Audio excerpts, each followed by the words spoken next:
He believed his plan was perfect, a routine appendix surgery to disguise the sterilization that would make it impossible for me to ever have children. But he never imagined that I would uncover his secret and use his mistress as my weapon. My name is Amara, and I'm 34. The first thing I felt upon waking wasn't pain but confusion. A constant rhythmic beeping filled the silence of the room. An antiseptic smell stung my nose, and my throat felt like I'd swallowed sand. I tried to move, but a sharp, stabbing pain in my lower abdomen stole my breath. It wasn't the pain I expected, it was deeper, more invasive. The morning everything changed. I had kissed my husband Darian goodbye, thinking he would be home for dinner. A simple appendectomy, nothing more than a few small scars, and a story about bland hospital food. But as I lay in that bed, under the fluorescent light that made everything seem pale and sickly, I knew something was terribly wrong. A young nurse with kind eyes and a name tag that read Nia entered the room. She moved with quiet efficiency, adjusting the IV drip, checking my vitals. But there was something in her gaze, a mixture of pity and nervousness that unsettled me. Every time her eyes met mine, she quickly glanced toward the door, as if she was afraid someone would discover her. "How are you feeling, Mrs. Jones?" she asked, her voice barely a whisper. "Thirsty," I managed to croak, "and it hurts down here." "Is the pain this bad normally?" Nia froze. Her hand hung suspended over the monitor. She looked toward the door again, this time biting her lip. Then she leaned in toward me, creating a small bubble of confidentiality in the sterile space. "Ma'am, didn't they tell you about the second procedure?" she whispered, and her words fell on me like a bucket of ice water. I shook my head, my heart starting to hammer against my ribs, an anxious drum that was reflected in the monitor's accelerating beeping. "What second procedure?" I said. "What are you talking about, nurse?" She swallowed hard. "Your husband. He signed the authorization. While you were in surgery, he authorized a tubal ligation." The world stopped. The words floated in the air. Absurd. Impossible. Tubal ligation. Sterilization. Darian. My Darian. The man who had just smiled at me across a candlelit table last week, the light dancing in his eyes as I talked about baby names. I closed my eyes and the memory hit me with unbearable cruelty. We were celebrating our 5th anniversary. I wore a silky blue dress he loved. I spoke with an enthusiasm that now felt shamefully naive about turning the study in our house into a nursery after our trip to Jamaica. He took my hand across the table. "Of course, my love," he'd said. His voice was velvet. "All in good time. I just want everything to be perfect for when our child arrives." I believed him. How could I not? I, who had grown up in a home where every achievement was minimized and every mistake magnified, had found a refuge in Darian. He was my calm, my stability, the man who had taught me I was enough, or so I believed. The sharp pain that had brought me here now felt distant, insignificant compared to the devastation that was tearing through my chest. I remembered his panicked face when I doubled over in pain during a site visit, how he had picked me up in his arms, how he had yelled at his assistant to cancel everything. I remembered his hand squeezing mine in the car, whispering, "I'll take care of everything, my life. You don't worry about a thing." And he had taken care of it. He sure had. While I slept, trusting and vulnerable, the man to whom I had given my life had made a decision about my body, my future, and my dreams.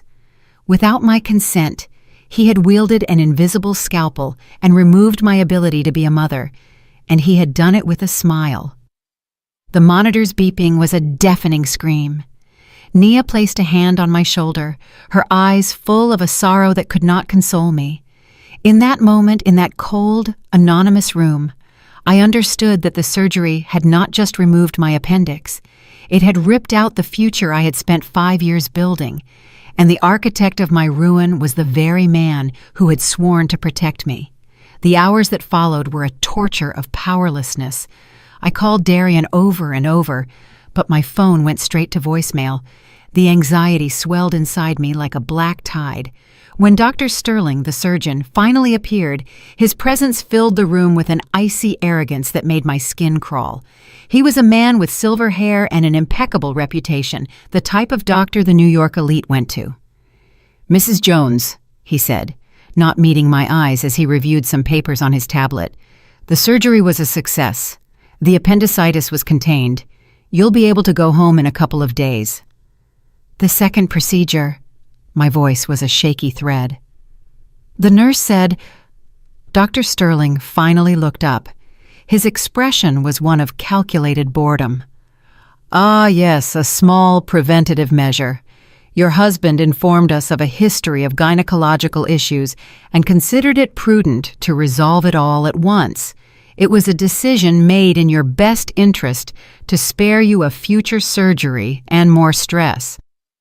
His tone was so condescending, so casual, as if he were talking about the weather. He was telling me I had been mutilated for convenience and expected me to thank him. Rage, pure and hot, began to dissolve the shock. "You didn't have my consent. We had your husband's, who is legally your proxy in a medical emergency. Everything is in order, ma'am. Now, if you'll excuse me." He left before I could say anything else, leaving me trembling with fury. Darian arrived that afternoon, walking in with a radiant smile and a huge bouquet of white tulips, my favorites. The gesture that would have once melted me now felt like a macabre mockery. "My life, how are you feeling? You had me so worried," he said, leaning in to kiss me. I turned my face away. "Why?" I asked, my voice flat, emotionless. His smile faltered for a second. "Why?" "What, my love?" "Why did you do it, Darian?" He sighed, setting the flowers on the nightstand and sitting beside me. He took my hand, but I pulled it away as if his touch burned me. It was then that his face took on an expression of grave concern, a mask of empathy I could now see with terrifying clarity. "Amara, my love, the anesthesia is still making you confused. You're sensitive. You're not thinking clearly." "I'm thinking more clearly than ever. You sterilized me, Darian, without my permission." The performance began. His voice became soft and reasonable, the voice he used to calm me when I was stressed about work. It was the voice of manipulation. "Baby, I did it for us. Don't you remember all the times you panicked about having kids? The time you saw Mark's wife with her baby and you turned pale? You told me you couldn't, that the idea of being pregnant terrified you." He was an extraordinary liar. He was weaving an alternate reality, one where I was an unstable woman and he was my savior. Every word was a dagger that sank deeper into the wound of his betrayal. "That never happened, Darian. Never. We wanted to start trying for a baby." "You were under a lot of stress," he insisted, his tone now paternalistic. "You were confused. I just made the difficult decision you weren't brave enough to make. I freed you from that pressure, my love." I was speechless. He was calling me crazy. He was invalidating my desires, my dreams, my very mind. "Get out of here," I whispered, my voice trembling with an anger that threatened to consume me. "Amara, don't be so dramatic. Let's talk about this like adults when you feel better." "Get out!" I screamed, the sound tearing through the quiet air of the room. He stood up, offended. He adjusted the knot of his tie, always concerned with appearances. "I'll come back when you're more rational." When the door closed, I fell apart. The first call was to Sasha, my best friend, my anchor. "Sasha!" I sobbed into the phone. "Amara, what's wrong? How did everything go?" He had them sterilize me." There was a silence on the other end of the line, a heavy silence filled with disbelief and rage. "That son of a bitch," Sasha finally said. Her voice was pure venom. "Listen to me, Amara. You are not crazy. 3 weeks ago, you showed me fertility clinic brochures. We have a conversation on WhatsApp where we talked about names. You are not crazy. He's a monster, and we're going to make him pay." Her words were the first brick in the reconstruction of my shattered world. I wasn't crazy, and I wasn't alone. Coming home was like walking into a crime scene. Our penthouse in Santa Fe, which had been my sanctuary, a testament to the success we had built together, now felt like a gilded cage designed by my captor. Every object, every photo on the wall screamed the lie I had lived. Darian had insisted I take things easy. He had made me a cup of tea and tucked me into the sofa, acting the part of the devoted husband. The nausea I felt had nothing to do with the surgery. Following Sasha's advice, I swallowed my rage and started acting. I apologized to Darian that same night. "You were right," I said, avoiding his gaze. "I was hormonal and sore. I overreacted. I'm sorry." The smile of relief and self-satisfaction that appeared on his face was almost unbearable. "I know, my life. I knew you'd understand. You always do." That night, as he slept peacefully beside me, his breathing deep and quiet, I lay stiff, my eyes open in the darkness. The physical pain of the surgery was a constant reminder, but it was the pain of the soul that kept me awake. I quietly got up and locked myself in the guest bathroom. I turned the shower on full blast, not to bathe, but to drown out the sound of my own breakdown. The hot water fell on me, but I felt a cold that seeped into my bones. And then I cried. It wasn't a cry of rage, not yet. It was the deep, gut-wrenching cry for a future that had been stolen from me. I cried for the children who would now only exist in my imagination, for the Sunday mornings we would never have, for the laughter of a child that would never echo through the halls of that house. I cried for the naive woman who had believed in a fairy tale, only to discover that the prince was the dragon. It was a visceral grief, an emptiness that felt physical, as if a part of my soul had been removed along with the ability to conceive. And in the silence that followed the tears as the steam fogged the mirror, something changed. The pain didn't disappear, but it transformed. It crystallized into a cold, lucid determination. The sadness gave way to a glacial anger. He had not only betrayed me, he had underestimated me.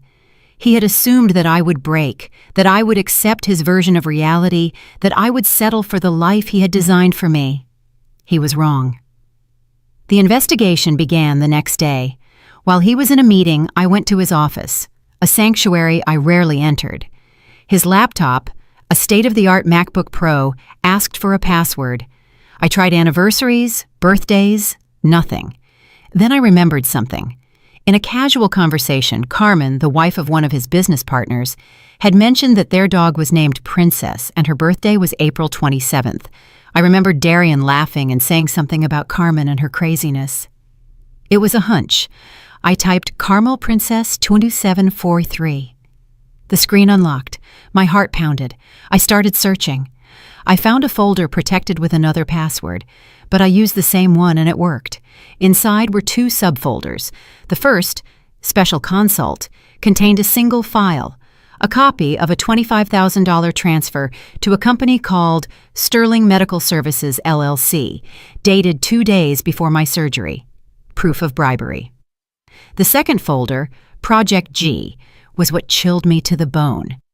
It was filled with photos. Darian and a stunning woman with blonde hair and a feline smile on the beach, on yachts, at intimate dinners. I recognized Gina, a young fashion designer I had met at a couple of events. The mistress. But it wasn't just that. There were documents, contracts, bank statements. Something much bigger and darker was hidden there, and I was going to uncover it. I spent the next several hours submerged in the digital abyss of my husband's secret life. With every click, the image of the man I thought I knew crumbled, replaced by that of a calculating predator. I sent the entire contents of the Project G folder to Sasha with a simple message. I need you to see this right now. While I waited for her call, I began to examine the documents myself. They weren't just business papers. They were the skeleton of a fraud. And it was my eye as an architect, my profession, that gave me the advantage. I'm used to reading blueprints, understanding structures, seeing how the parts fit together to form a whole. What I saw here was a deliberately opaque structure designed to deceive. There was an investment contract between Darian and Gina, a certificate of incorporation for a company called Horizons Development LLC, and bank statements showing a massive transfer, $1,200,000, from Gina's personal account to the new company's account. It was my training that made me notice the details. The business address for Horizons Development was a P.O. box. The sole legal agent with total and unlimited control over the account was Darian Jones. The structure was designed not to partner, but to dispossess. My phone rang. It was Sasha, and her voice was a mixture of fury and a strange professional excitement. "Amara, are you sitting down? Because this is a bomb." "I know. It's a fraud, right?" "A fraud is a work of art in white-collar crime," she exclaimed. "I just did a quick search. The LLC was incorporated 2 months ago. It has no assets, no history, nothing but that bank account. Darian convinced that poor woman to sell a property she inherited from her parents in the Hamptons to invest in a supposed luxury real estate project in Miami." "The project he's been talking about so much," I said, the pieces clicking into place in my mind. "Exactly, but the money was never going to any project. It was going to finance his big move to become independent. And once the money was secured in his other companies, the LLC would be declared bankrupt, and Gina would lose everything. He was erasing me from his reproductive future and her from his financial future," I said, my voice now firm, with no trace of tears. "At the same time." I was silent, processing the magnitude of his cruelty. He wasn't just an adulterer and a traitor, he was a sociopath. "But he didn't count on one thing," Sasha continued, her voice now sharp as a knife. "He didn't count on his wife, the one he thought was a simple decorator, being smart enough to decipher his master plan." A bold and terrible thought began to form in my mind, an idea so wicked that it made me smile for the first time in days. "Sasha, what would happen if Darian needed that money to close a big deal? A very public one?" There was a pause. I could feel Sasha smiling on the other end of the line. "Well, if that money disappeared at the crucial moment, or if the rightful owner of the money found out the truth and decided to freeze the account, it would be a catastrophe for him, a public humiliation and total financial ruin. He used her money to try to secure the future he stole from me," I said, my voice now steady. "We'll use that same money to demolish his world." "My God, Amara," Sasha said with genuine admiration. "He's given us the perfect weapon, and his mistress will be the one to pull the trigger." The plan had been born. It was no longer just about justice for my violated body. It was about total retribution. I was going to dismantle his life piece by piece, using the very bricks with which he planned to build his empire of lies. Contacting Gina was the riskiest move of my life. It was contacting the other woman, my rival, the personification of Darian's betrayal.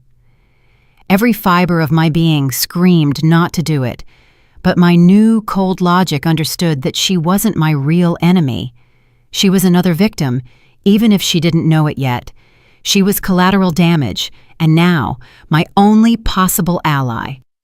I found her through her Instagram profile, where she showcased a life of luxury and success as a fashion designer. I sent her a direct message, concise and professional. "Gina, this is Amara, Darian Jones's wife. I need to talk to you about an investment. It's urgent and in your best interest. Don't tell him anything."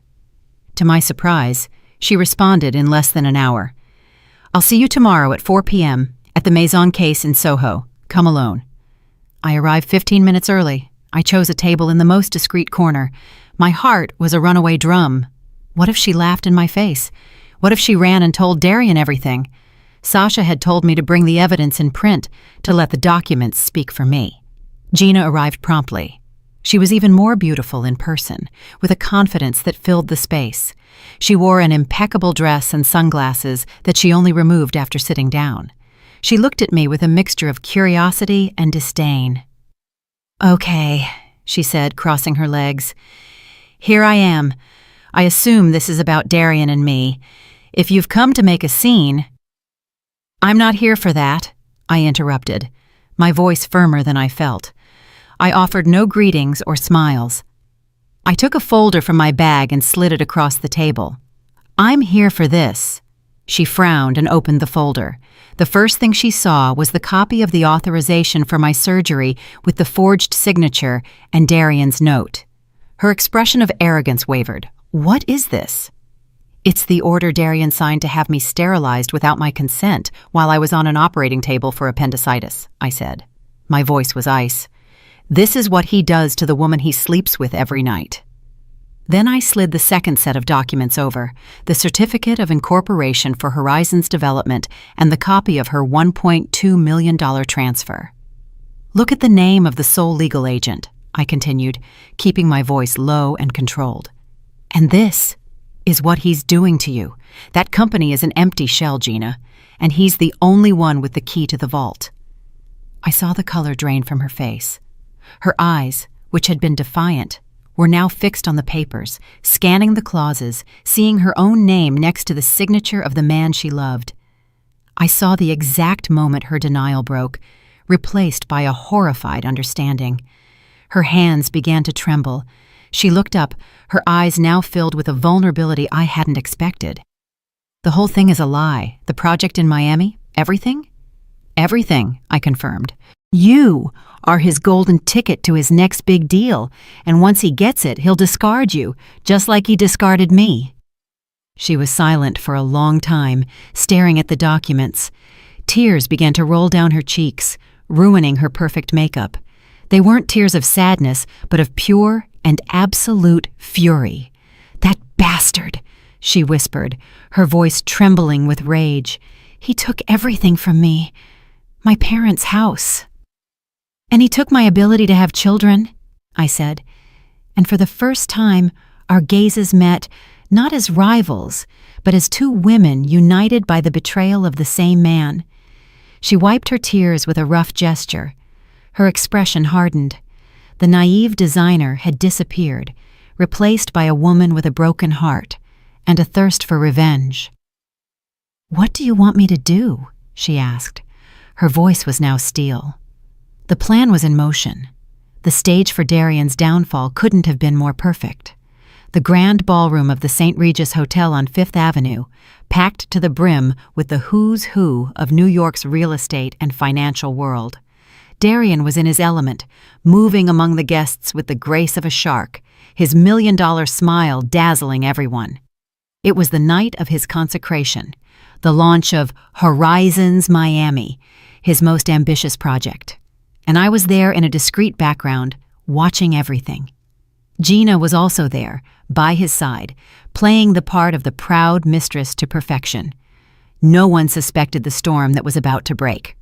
The climax of the night was the signing of the co-investment agreement with a major international consortium. Darian needed to demonstrate the liquidity of Horizon's development, Gina's money, to close the deal right then and there. He went up to the stage under a shower of applause. He stood at the podium, bathed in the light of the spotlights. "Trust," his voice resonated through the room. "In this business, trust is everything. And today, I am honored to have the trust of our distinguished partners." As he spoke, I sent a text message to Sasha, who was with a notary and a legal team in a hotel suite. "Now," Darian continued his speech, "and to demonstrate our absolute commitment, we will make the initial transfer of funds right here and now, as an act of total transparency."